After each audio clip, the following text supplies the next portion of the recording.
জেলখানার গল্প। সুভাষ মুখোপাধ্যায়।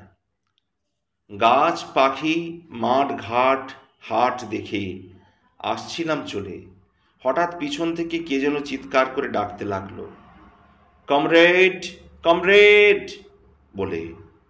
ফিরে দেখি চেনা মুখ।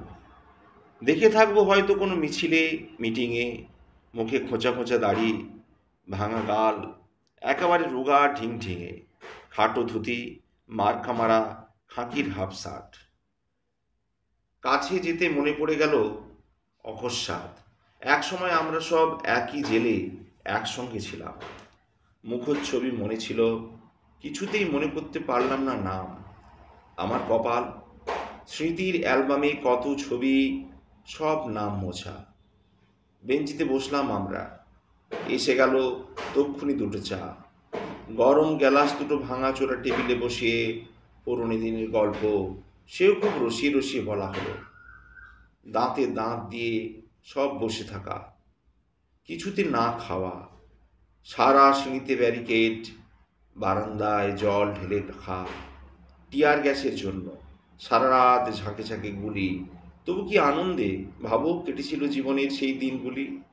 বলতে বলতে জল আসে আমাদের দুজনেরই চোখে, মুখগুলো ভেসে ওঠে। মনে পড়ে প্রভাত মুকুল সুমথকে। তারপরে ওঠে আজকের দিনের কথা। কে কোথায় আছে, কে কি করছে, এই সব দেখা গেল ভয়টা ছোঁয়াচে। দুজনেই চুপ, কিছু ভাঙতে চায় না দুজনেই কেউ।